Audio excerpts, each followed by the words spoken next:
morning. Here we go again. I want to read a little bit out of the Flight of the Garuda.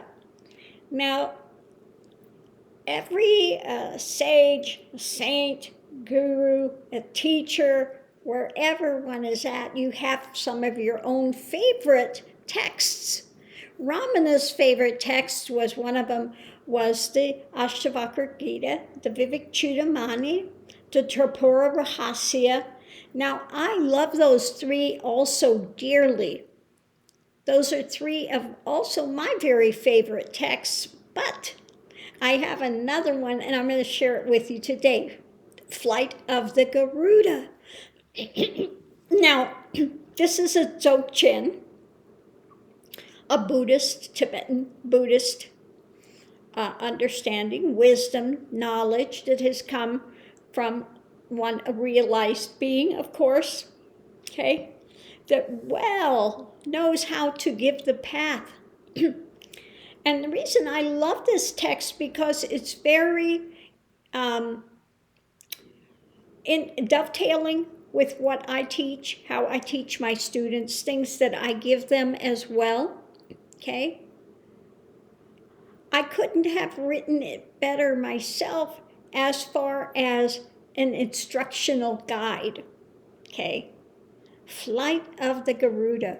We're going to go into the third song, okay? Emaho. Now listen further, all my best beloved sons and daughters. No matter what system of mind training you practice, unless you realize the nature of your mind, severing its root, you miss the point of Dzogchen. So why do they say severing its root? Because you don't want it to rebound, regrow again, okay?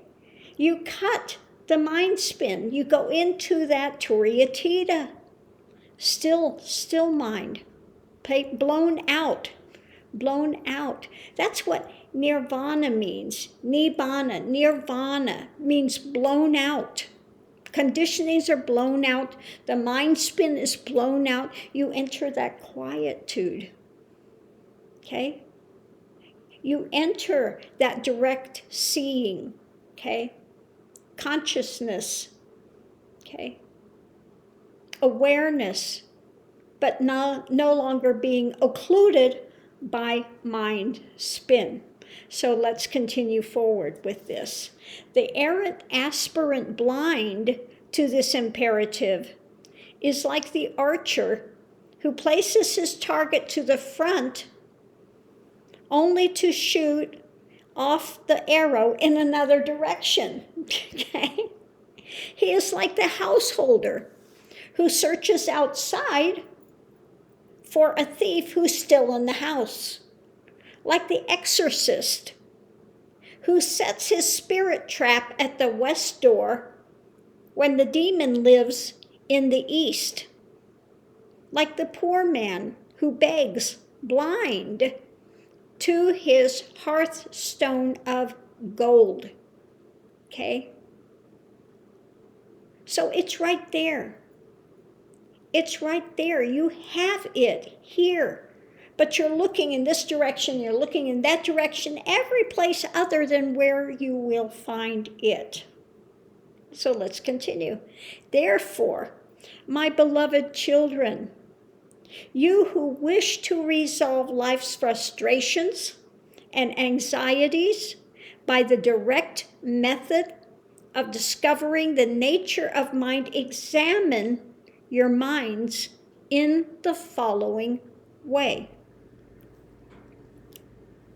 What we call mind is an insistent chatterer, hopping, skipping, jumping about. Try to catch it and it slips away, changing shape or vanishing. Attempt to focus it and it will not be still. Proliferating and scattering.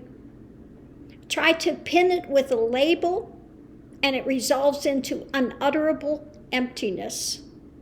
But it is same mind that experiences the gamut of human feeling, and this is the mind that must be scrutinized. Okay? So again, you have to enter witness state. You have to watch. You see it come from nothingness to nothingness. When a thought comes, where does it come from and where does it go to? It only has reality when you're focused on it. Okay?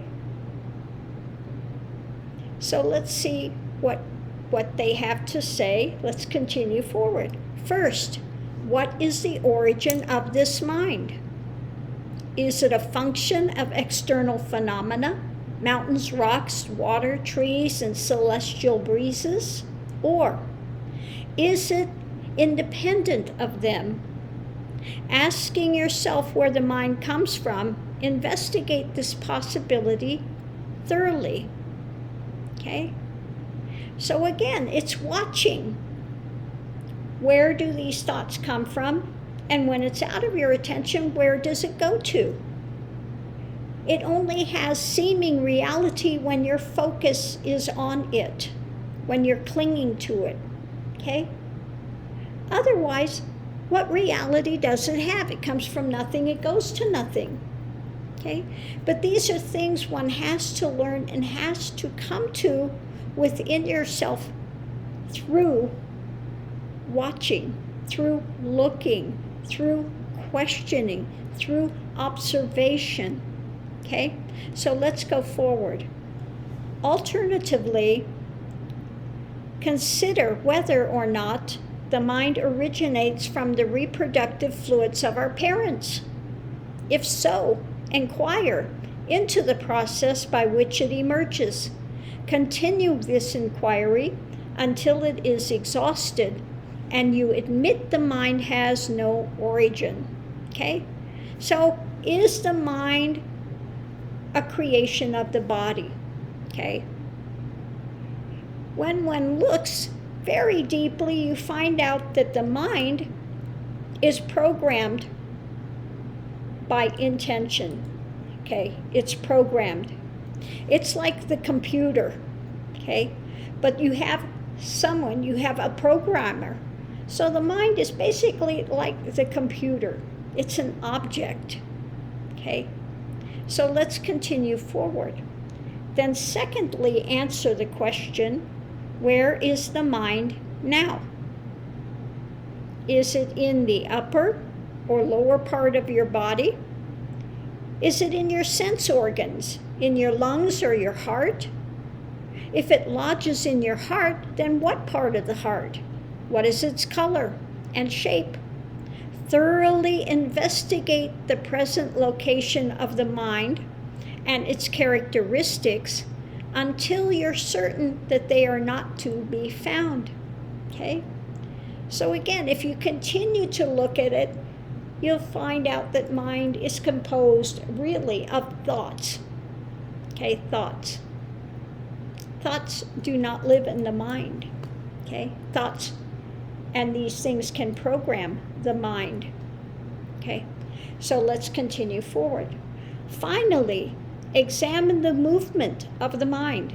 When it moves, does it pass through the organs of the senses?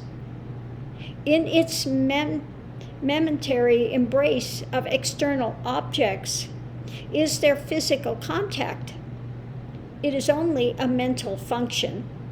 Or are both body and mind involved together? Investigate the process of perception. Further, when a thought arises with its attendant emotion, firstly, investigate its source. Now, you'll see this is, again, like the writing that I've done, Why the Silence, Why Not Mind, and about the going through what is ego, what is it not, okay? When you have a thought, it creates emotion. It creates usually a flush of this adrenaline, okay? Which then creates a storyline, attaches to a storyline, which then creates another thought. And you have this revolving saga But again, this is something one has to see for themselves through introspection, through witness state, through watching, questioning as to what this is. Or what is this I? What is creating this sense of ego? What is this I? Whatever is moving and changing is not the divine is. Netty, netty, not this, not this, not this. But again, this is part of the path. Watching the mind. Seeing that it comes from nothing, goes to nothing. When the thoughts arise, they create emotion. Emotion affects the physical form, which then creates another storyline. But again, this is something that one has to do the journey to see. Okay? So let's go forward. Now you see why I love this text, because really, this is at the heart of what is taught here, what is given here. Okay? So at the end of this, I'll go ahead and read the one that I have written, and you'll see that it's very, very similar, that this really dovetails with what is given from here, from the experience and the path here. Like I said, my path here is called Vajra Nirvana Marg, the lightning bolt path. The lightning bolt path. Okay? So let's continue forward. Secondly, find its present location, its color and shape, and any other attributes. Look long and hard for the answers to these questions. Lastly, when thought has subsided into itself and vanished, where has it gone? Okay? Let's see that again. Look long and hard for the answers to these questions, and when thought has subsided into itself and vanished, where has it gone? Examine your mind closely for the answers.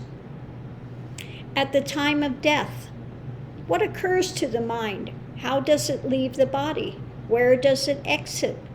Consider these questions and all their ramifications in detail. Persevere in your careful inquiry, examining the mind until you reach a positive conclusion that it's empty, pure, utterly inexpressible, that it is a non-entity and free of birth and death, coming and going. The arid assertions and metaphors of others, statements such as mind is emptiness, are worse than useless. Okay? So again, this is right in alignment with what I say. You go to satsang sellers, there's nothing to get, there's nowhere to go, you're already that. It's useless. They're giving a round robin of BS that goes nowhere. You have to actually do the path and see and come to wisdom, knowledge within oneself, rather than going to somebody that's parroting a bunch of words, going in circular drama that gives you nothing. Okay? So let's say this again. Mind is emptiness, and this is worse than useless until you know the answer yourself. Such statements tend to bring doubt and hesitation to the mind. It's like a dogmatic assertion that tigers do, in fact, live in a country where it's generally supposed the tigers are extinct. It leaves doubt and uncertainty on this subject. After tentatively examining your mind and having established its nature, it is as if you had explored the valleys and the hills where the tigers are said to exist, and having seen for yourself whether tigers live there, are fully informed. Thereafter, if the question of tigers' existence in that place arises, you will have no doubt to the truth of the matter. So that is just one of the songs in Song of the Garuda. Now, let me see. I get the thing and I'll read the one that I've written that dovetails right into this. Ego bondage and illusions of truth. Okay?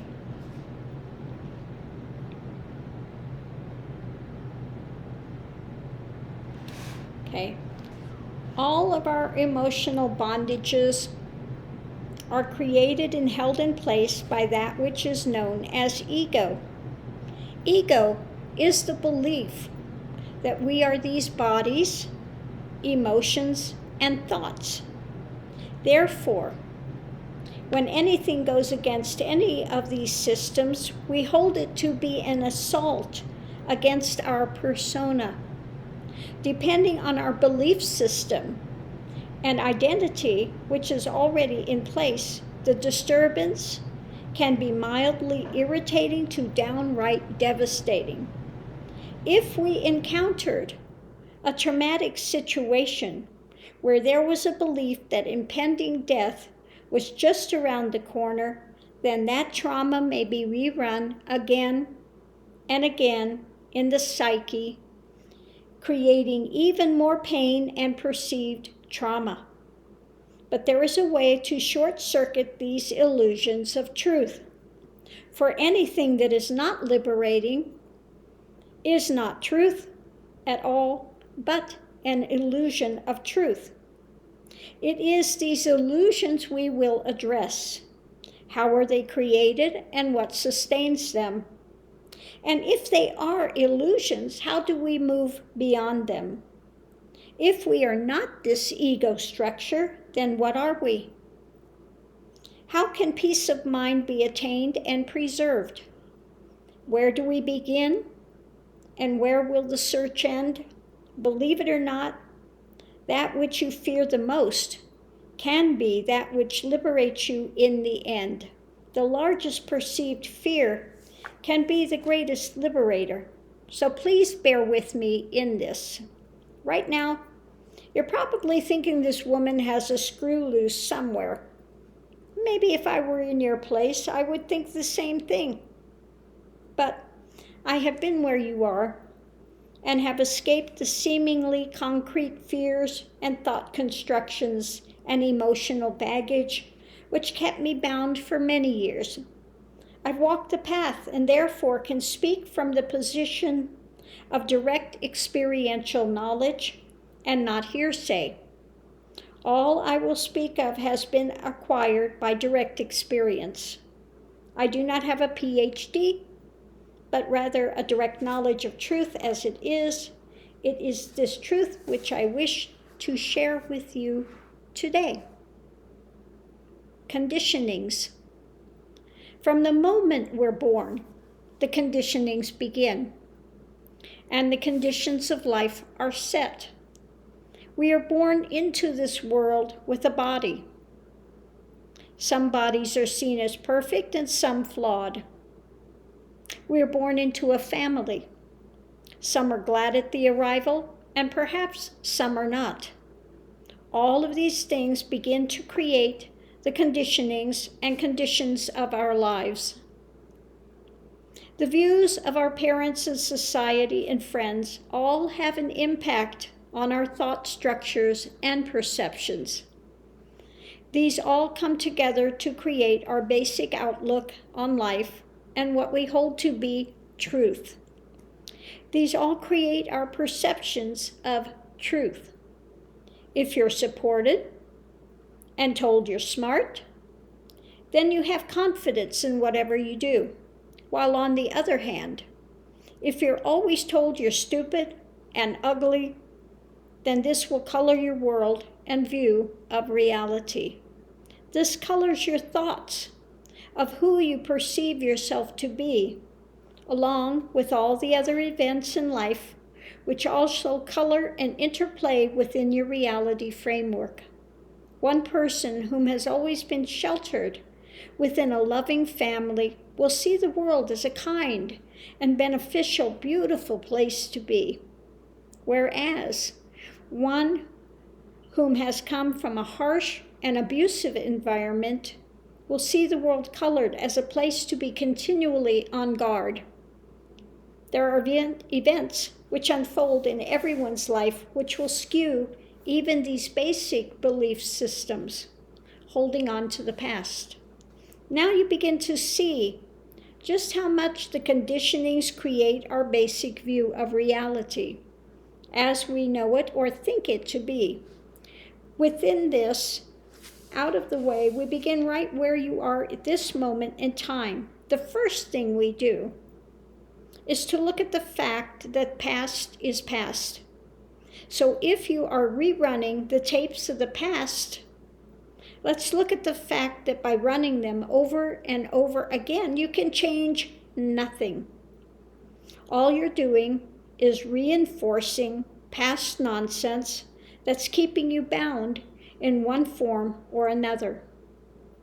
If it were not keeping you bound, it would have passed right out of your awareness. For whatever reason, you perceive you are continually holding on to this perception, whether slight or hurt or trauma, and you have to admit it's not doing anything constructive in your life. The what-if factor.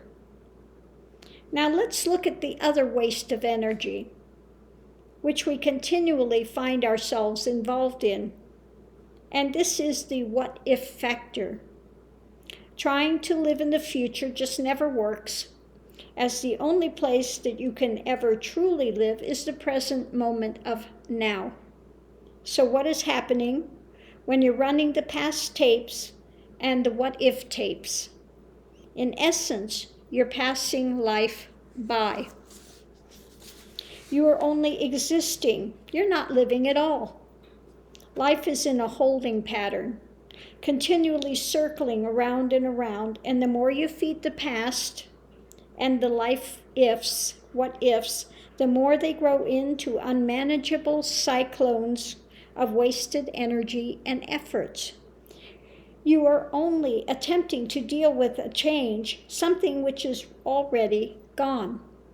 It lives only within your illusion of truth.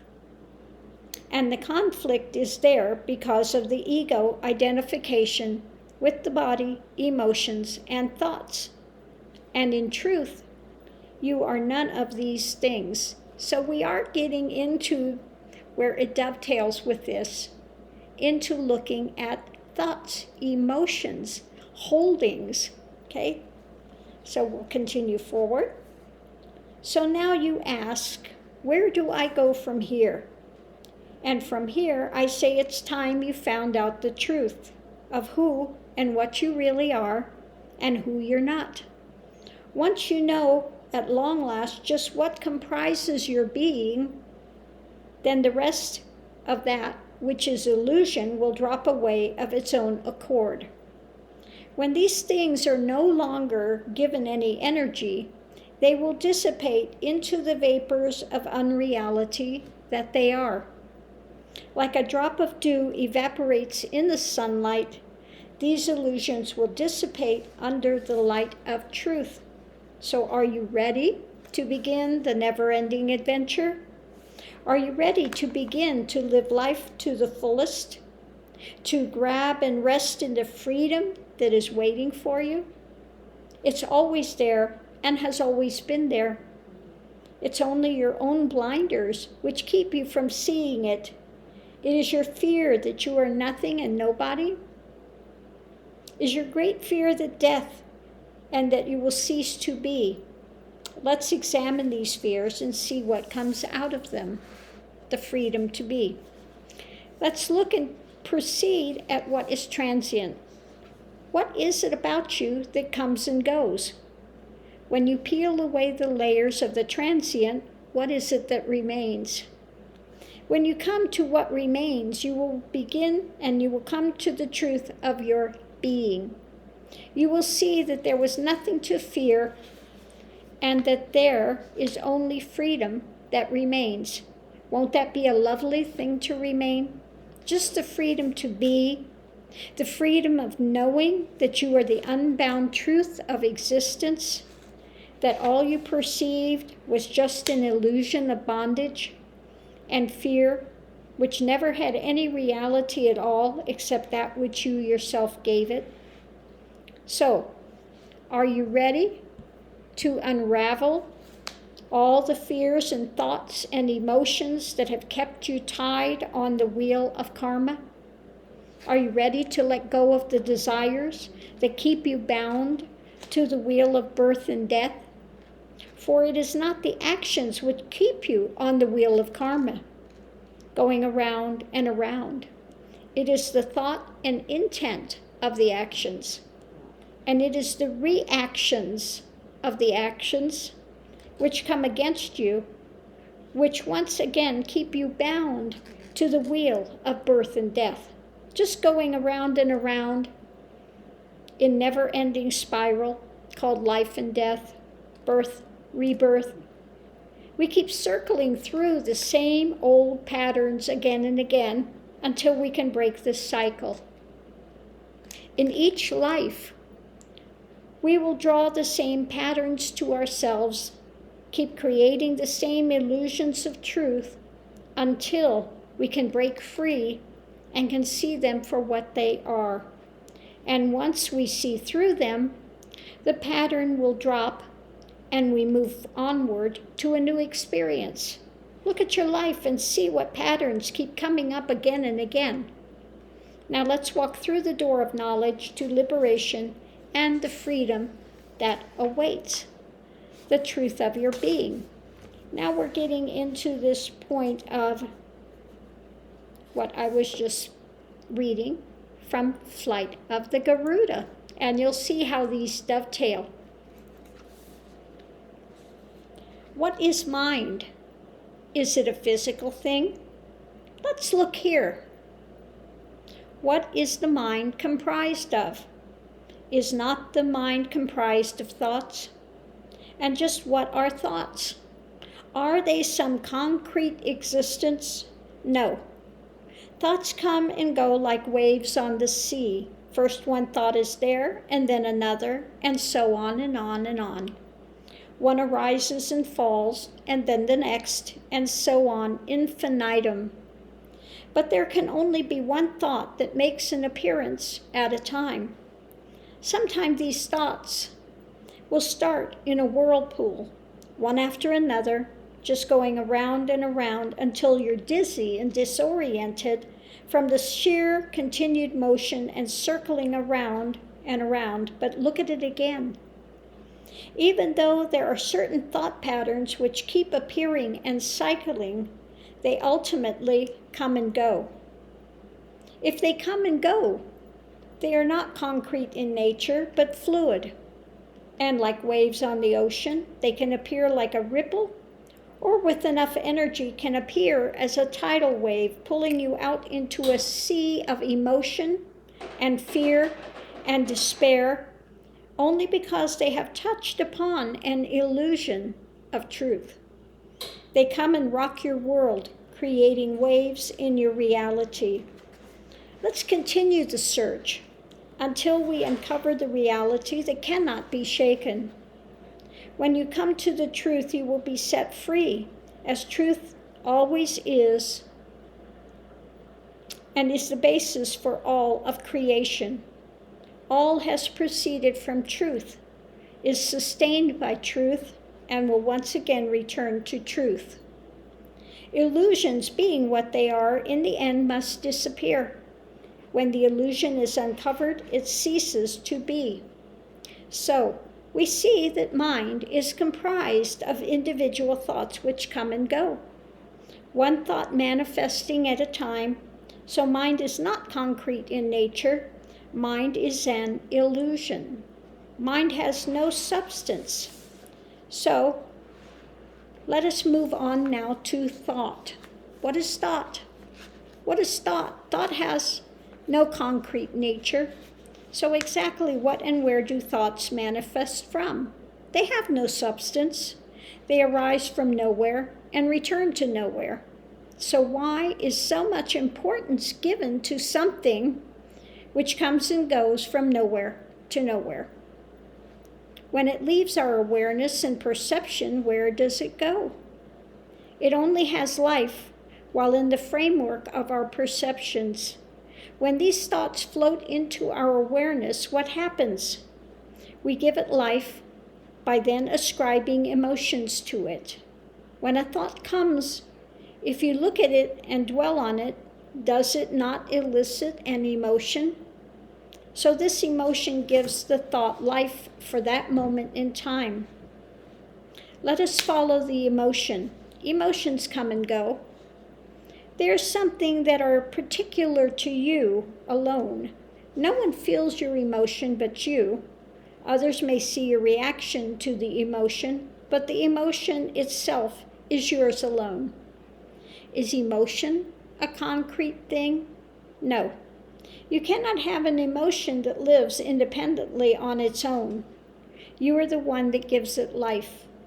Your attention to it gives it life and energy. And once again, emotions come and go like waves on an ocean, in and out, high tide and low tide. And since they are transient in nature, they are not the reality of your being. They are but ripples on the sea of consciousness. One emotion arises and is there for some time until replaced by another emotion. Once again, they are only waves and ripples without any concrete form. Emotions are created and held in place by mind and thought. And we've already seen mind and thought have no substance. They are only passing illusions. And these illusions create and sustain the illusions that keep us bound. So let us review. We know we're not the physical body. If you see something, are you that which is being seen? Is the body that which is watching itself? Nor can we be the mind which is created by thoughts. Nor are we the individual thoughts. Nor are we the conglomerate of thoughts. If we are neither of these, then it follows that we cannot be the emotions which the mind and thoughts create and sustain. And isn't our whole persona just made up and held together by these illusions of mind, thought, and emotion? So let's keep going and seeing what is left. My goodness, do I even exist at all? I think it's safe to say yes. You do exist, just not the way you thought and perceived. So when we take away the body, the mind, the thoughts, the emotions, just what is left? The truth of your being. So how do you know you have thoughts? How do you know you dream at night? Or that there were no dreams? Is it because of consciousness awareness? You are this conscious awareness. It sees the thoughts, but it's not the thoughts. It's aware of emotions, but it's not the emotions. It is aware of form, but it's not the form. It is not concrete nature in nature, yet clearly it is. You are in fact no body, and you are no thing. You are awareness, energy, vibration, truth, and bliss. These are eternal in nature. They are that which creates and sustains existence. All form, while appearing and disappearing, is created by these alone, and therefore always exist. The form may change, but it is eternal, for it never was the concrete illusion of truth which we see. Beyond the form to the formless, see beyond the illusions to the reality of truth. Now let us continue onward. Now we come to the point of putting this all together. Since we are in reality conscious awareness and energy and vibration and truth and bliss, just what thought or emotion or physical happening can touch us? None can truly touch our essence. All of the perceived traumas and hurts have happened only to this body, and you're not this body. This is how we diffuse the bondage. When the pain comes in, again, go into it. Go to the root. There is nothing to go into the fear fully and see that when you reach the end of it, that it will just dissipate. It was only comprised of the illusions of truth. When thoughts come and go, just see them as passing clouds with no substance. Do not give them form and life. Let them come and go like waves on the ocean. Instead of being carried away by a tidal wave, get into the boat and float downstream and enjoy the ride. When you drop the mind of thoughts and illusions, you will reach the still waters of the peace which passes all understanding. You will be the everlasting waters. You will not thirst again. You alone create the fears and the bondages of life, and you have the power to let all of them go. Just go into the illusion and it will dissipate before your very eyes. You will not cease to exist, nor will you find more bondage. What you will find is the doorway to liberation and freedom. You've never truly been born, nor have you died. You are beyond these forms and plays of life. All of this is created by mind and thought. So go beyond all these illusions to who you truly are. Live life to the fullest. You are here to explore and be existence. So drop all the self-doubts and illusions of truth and keep going around and around. You are life. You are bliss. Drop the elusive mind and thought. You are Sat, Chit, Anand. This is the truth of your being. And in reality, what in reality can touch or harm this truth? Nothing at all. So this is from my book, Kundalini from Hell to Heaven. Okay? That's the opening part before we even begin. Okay? So we have that. We have Song of the Butterfly, Finding the Freedom Within. And we also have Wisdom from the Realm of Non-Duality. All these can be gotten through Amazon if you are so inclined. Okay? So much love and light. And now you see why the Flight of the Garuda is one of my favorite texts, because it's really the same thing that I teach on the path here. Okay? This is very much a Dzogchen type of a path. Kundalini path. Okay? So much love and light, and I'll see you online.